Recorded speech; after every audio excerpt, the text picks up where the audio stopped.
Premier ministre Ousmane Sonko lim ñu waxoon du lii li ñu foogoon ci moom du lii on avait pensé que Sénégal bu dematee bay am problème tey gii nii étudiants yi duñ ci bokk rawatina la question des bourses yaakaaroon nañ ne cette question sera réglée une bonne fois pour toutes parce que nag dañoo doon déglu ay discours am muy wax à ce que le retard des paiements des bourses ce n'est pas normal ñu jàppale ko ci loolu gëm ne loolu moom bu ñëwee une fois à la tête de ce pays dina ko régler mais rien n'est fait jusqu'à présent et le plus pur en est que tey ñoo ngi wax ay waxu rationalisation étudiant moo war a doon le dernier bu ñuy touché xaalisam bu ñuy rationaliser nañ njëkkee ci salaire ministre yi ci salaire DG yi ci salaire député yi foofu la rationalisation war a njëkkee mais on ne touche pas à la bourse d'un étudiant ñun amuñu leneen on travaille pas on étudie suñu bourse boobu la ñuy jàngee moom la ñuy fajee suñuy ité et la bourse ne se limite pas seulement au niveau du campus ça veut dire utilisation bi yemul rek ci campus mais tey gii nii nañ jàpp ne étudiants yu bëri fii nii bourse boobu dañ ciy dimbali seeni ay waajur dañ ciy dox yeneen préoccupation étudiant boo ko xañee bourse xañ nga ko njàng buñ la naree xañ bourse yi nañ teg université une bonne fois pour toutes ñun ñu dem ñibbi parce qu'on ne peut pas étudier sans la bourse mënuñu jàng sans la bourse jàpp nañ ne nag nangu ngeen ay réforme ñu indi ko ci bourse yooyu noonu wala réforme yi ñu ci bëgg a andi ce n'est pas normal réforme tey buñ koy andi ci bourse dañ koy waxtaanee ak étudiants yi te bourse bi buñ ko yokkul waruñ ko wàññi 40 000 francs pour un étudiant de master parce que nag étudiant master 65 000 lañ ko war di fay mais tey jii nii da ngay nekk master duñ ko renouveler di continuer di la fay seulement 40 000 et 40 000 yooyu sax balaa nga siy jot da ngay xeex wàcc sur le terrain ba sonn te amaana sax du demee noonu donc tey réforme yi ñu war a andi ci bourse bi étudiants yi lañ ci war a waxtaanal et bu fekk foog naa ne ay réforme d'augmentation la war a doon mais du ay diminution bouteille bi ndox laa siy def buñ sànnee lacrymogène yi bu ñu sotti ci ndox mu mën a fay ñu mën a reprendre suñu ñi génn fee sànq amoo si ñoom nouvelle ñooy ñi Croix-Rouge évacué wala bon ñooñu gaañu wala am na ñu bëri ñu blessé y a beaucoup de blessés parce que boo xoolee tey li xew fii nii ça n'a jamais existé dans l'histoire de l'université kagul bi aussi kagul bi bon kagul bi c'est pour ne pas être identifié parce que ñoom dañ ñuy topp en tout cas pour jàpp ñu yóbbu ñu ci conseil disciplinaire yi di dund ak ñun injustice waaw police yi ñoom ordre bi ñu jot pour dugg ci biir université bi ça vient en tout cas du rectorat ñoom ñoo leen autorisé à ce que ñu dugg biir université loolu nag le président Ousmane Sonko daan na ko kaas mu ne carrément on ne doit pas franchir la porte de l'université les forces de l'ordre amuñu benn droit dugg biir université il avait rappelé le 16 avril 2021 le discours est là kon tey gii nii moom ci jëm boppam bu nekkee à la tête de ce pays ñuy permettre policiers yi ñuy dugg biir université ça veut dire il a bafoué il nous a trahi pour waxtaan ak autorité étatique yi wala buñ leen woowee ci waxtaan di ngeen dem en tout cas de toute façon ñun on ne négocie pas parce que nag ñi nekkoon à la tête de ce combat mooy le collectif des amicales ñoom boo seetloo démb génnoon nañ ne maye nañ 48 heures boo xam ne dañuy pause ñun nag pause ñu parce que ñun lañu war a jox xaalis bi gis nga ce collectif là il est composé des hommes yoo xamante ne ñoom bourse bi intéressé wu leen ils ne sont pas intéressés par la bourse bi di pour ñoom pour ñun ñii la ñun ñooñu nag tey ñoo formé collectif wàcc sur le terrain xeexal ko suñu bopp xaaratuñ dara ci collectif bi xaaruñu dara ci collectif bi. ñu lay delloo ziar. seen taxawaay par rapport ak li nga xamante moom mooy bon tey nag L1 quand même voilà man naa ne bourse yi man mooy loolu bokk ma sax ñu koy xeex mais lii c'est illégal luy xew fii parce que force de l'ordre yi amuñ droit di dugg suñu biir université te yaa naa loolu Ousmane Sonko moo ko njëkk a xeex léegi nag kon bu ñëwee ba tey au pouvoir di ko def dañuy am jàqare si lii mais nag ñun parewuñ pour bàyyi ñoom nu ñu def ba accéder au pouvoir ñun daneen def noonu ba am gain de cause te neen jàpp nag chaque jour que jëfee ñun daneen jéem a def beneen vitesse supérieure pour atteindre suñu gain de cause parewuñ pour bàyyi quand même parewoo leen pour waxtaan buñ ñu woowee pour waxtaan ñu teg ñun lu ñu arrangé mais nag waxtaan bi loolu collectif banque bi mais nag collectif bi ñoom ñu décevoir chaque jour vraiment parce que ñoom mënuñoo toog fayaguñ gars yi ñu ne dañuy pause danaan dañuy pause 48 heures te fayaguñu suñu xaalis ñun dañuy xeex nag ba jot suñu xaalis quand même. nangu ngeen réforme wala. réforme waaw bu ñuy woote réforme neen woo étudiants yi quand même mais comme lu ko waaj a waxee sànq réforme yi moom buy am yokkute lay doon mais pas wàññite. mais dégg nañ ministre bu na dalal na ñenn ci ñi nga xam ne ay étudiants lañ quand même pour ñu waxtaanee léegi. mais la mu wax arrangé wu leen. oui parce que ministre bi dafa waxoon da la ñuy jox 115 000. si mois bi février mu jox leen 400 000 mais bois duñ jot seen bourse par mois comme 60 000 yi loolu nag mënuñ koo nangu quand même voilà ñun ñëpp dañoo inscrire léegi nag mënuñoo fay ñii te ñun duñ ñu fay te ñun ñëpp a inscrire quand même. na ngay ñëw moytu leen. merci grand jaajëf.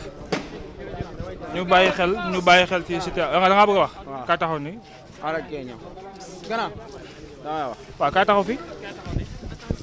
attention lay booy dama bàyyi xel kaa taxaw nii.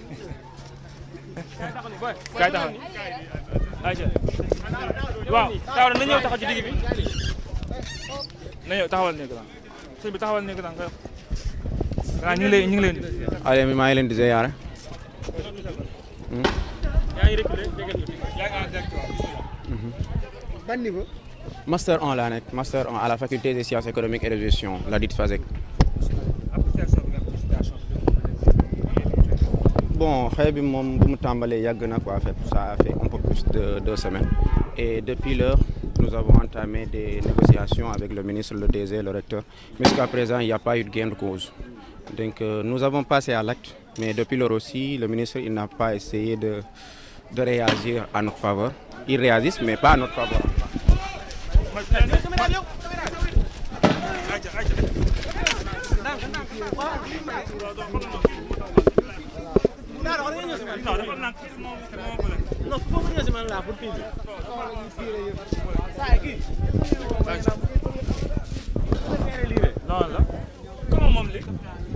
parce que kii nii du mën a gérer lii moo la.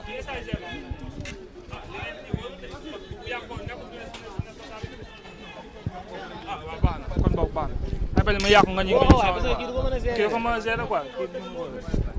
ayca na nga ko jël na nga ko jël na nga ko jëlaat na nga ko jëlaat.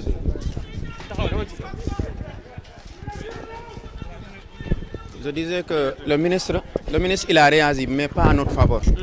Les précautions qu'il a prises vraiment ça ne coïncide pas avec ce que disent les textes. Voilà. Mais pas mal de Sénégalais, l'opinion publique en général, pense que du fait qu'il a dit qu'il va commencer à payer le 2, ça va décanter la situation. Mais lui, il a dit qu'il va payer les bourses, la mensualité. Et nous, on ne réclame pas la mensualité. Nous réclamons notre rappel de Master 1. Parce que lui, le ministre, il a dit que chaque étudiant a droit à 3 années de bourse pour son premier cycle. Le DG aussi a dit ça.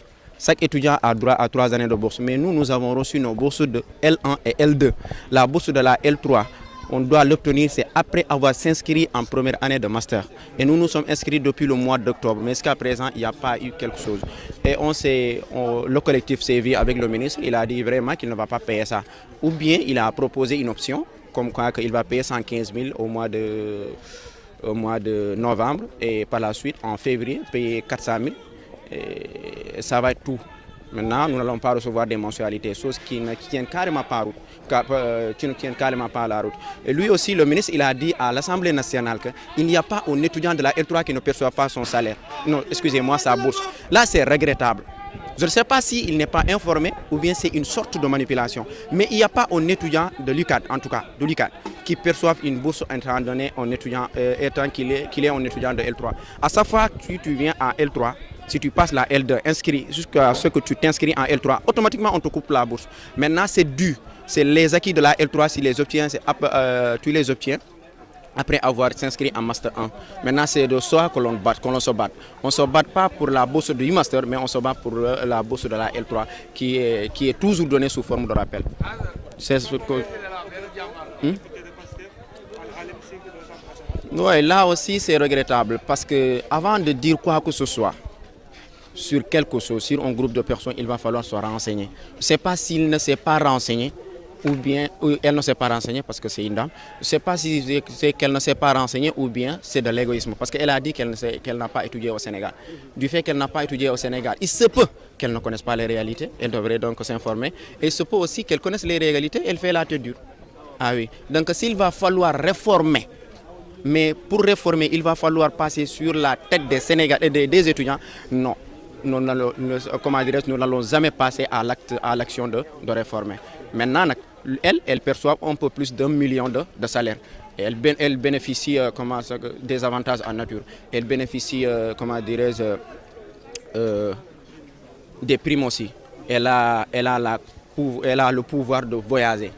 Vous voyez, elle a des primes de carburant, tout ça là. Maintenant, si elle obtient ça et nous ne cassons que pour notre petit 40 000 là, elle doit comprendre que aussi la bourse n'est pas seulement n'a pas un caractère seulement pédagogique. La bourse, en dehors d'avoir, après avoir eu un caractère pédagogique, la bourse a un caractère social. Parce que après que l'étudiant s'investit à travers cette bourse, l'étudiant s'investit sur ses actions pédagogiques, l'étudiant aussi sert, cette bourse aussi sert l'étudiant à des caractères sociaux. Parce que l'on envoie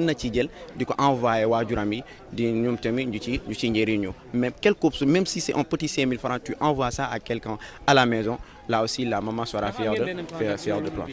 Bon, plan d'action, je dirais que, vous le savez tous, les grèves, elles sont illimitées. Maintenant, tout dépend du ministre. Si toutefois, à la minute où je vous parle, il dit au collectif que pour Faylen, par exemple, au mois de février, Saint-Rappelier, à 16h, nous devons le en fille. Tout dépend de lui.